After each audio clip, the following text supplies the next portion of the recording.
जो इस सदन में रखे गए, इसके बाद आप उनको भी सूचना दी है तो श्रीमान वो आपत्तिजनक है। कुछ बिंदु मैंने भी उनकी भी नोट नोटिस है। इस सदन की कार्रवाई लाइव देखी जाती है, रिकॉर्ड रहता है। माननीय नवाब साहब हमारे बहुत अच्छे मित्र हैं, साथ में मंत्रिमंडल में भी रहे। पहली बात तो ये स्पष्ट हो जानी चाहिए कि जो सर्वे हो रहा है वो न्यायालय के आदेश पे हुआ है, और जितने लोग बोले हैं इन्होंने पत्थरबाजी का कोई जिक्र, कोई चर्चा नहीं की। अब हम एक चीज तो ये भी जानना चाहेंगे कि क्या पत्थरबाजी करने से न्यायालय का आदेश बदल जाता है? अगर न्यायालय ने किसी सर्वे का आदेश दिया तो उस आदेश को पलटने के लिए क्या तरीका है? उससे बड़ी अदालत में जाए कि सड़क पे खड़े होकर के पत्थर प्रशासन के ऊपर और पुलिस के ऊपर चला जाए। आज तक कभी प्रशासन का निर्णय, न्यायालय का निर्णय इससे बदला हो तो? दूसरा श्रीमान, पुलिस और प्रशासन के लोग जो घायल हुए हैं उनके प्रति किसी ने कोई पीड़ा, कोई चिंता व्यक्त नहीं करी।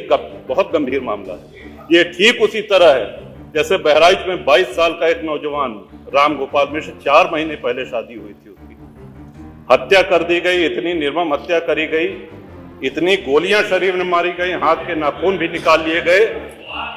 अपराध क्या था कि उसने अपने धर्म का एक झंडा लगा दिया। श्रीमान, इसी चर्चा में एक बड़ा रोचक तथ्य सामने आया।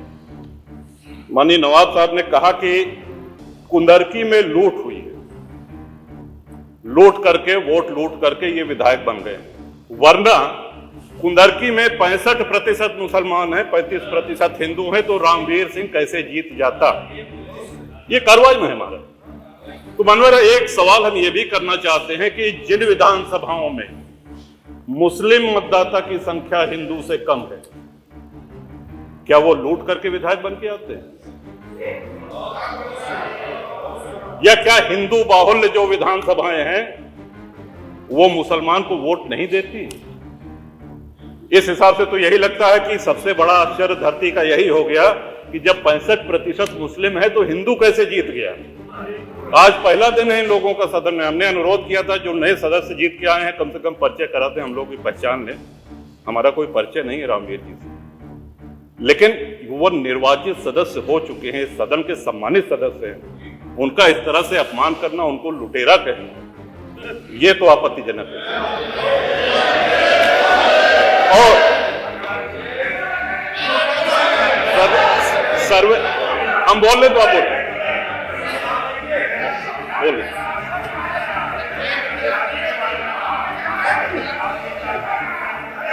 माननीय अध्यक्ष जी, 2 मिनट में अपनी बात 2 मिनट में अपनी बात समाप्त कर रहा हूं। 2 मिनट में अपनी बात समाप्त कर रहा हूं। हम लोगों ने भी बड़े धैर्य से सुना। तो इस सदन का एक क्राइटेरिया, एक मापदंड क्या ये तय मान लिया जाए कि जहां हिंदू अधिक है वहां हिंदू विधायक को ही जीतना चाहिए, मुस्लिम विधायक सिर्फ वहीं से जीतना चाहिए जहां मुस्लिम की आबादी 50% से अधिक है? अगर ऐसा नहीं हुआ तो ये मान लिया जाए कि वोटों की लूट हो रही है, या विधायक लुटेरा बन के वोट को लूट करके जीत करके आया है, बेईमानी से आया है। तो श्रीमान, ये तो इन शब्दों को कार्रवाई से हटाया जाना चाहिए। ये सदन के विधायक का अपमान है। और एक बात और कही गई कि सर्वे शांतिपूर्ण चल रहा था। एक हिंदू होने के नाते, एक सनातनी होने के नाते माननीय अध्यक्ष जी, हम तो ये कहते हैं कि न्यायालय किसी भी मंदिर पर सर्वे का अगर कोई आदेश करती है तो मैं नहीं समझता कि किसी भी सनातनी, किसी भी हिंदू को कोई आपत्ति होगी। हमने किसी के धर्मस्थल तोड़ के अपने धर्मस्थल नहीं बनाए। करे जहां करना हो सर्वे करे। हम कभी गुम्मा अद्धा नहीं चलाएंगे, हम पत्थरबाजी, हम न्यायालय के निर्णय का सम्मान करेंगे। तो शासन का काम, प्रशासन का काम तो न्यायालय के निर्णय को लागू कराना होता है। तो इसलिए माननीय अध्यक्ष जी, इस पे चर्चा कराई जाए। चर्चा में भाग लेने की इच्छा इधर भी है, इधर भी है, बहुत से लोगों की है, और चर्चा कराई जाएगी तो बहुत सी सच्चाइयां सामने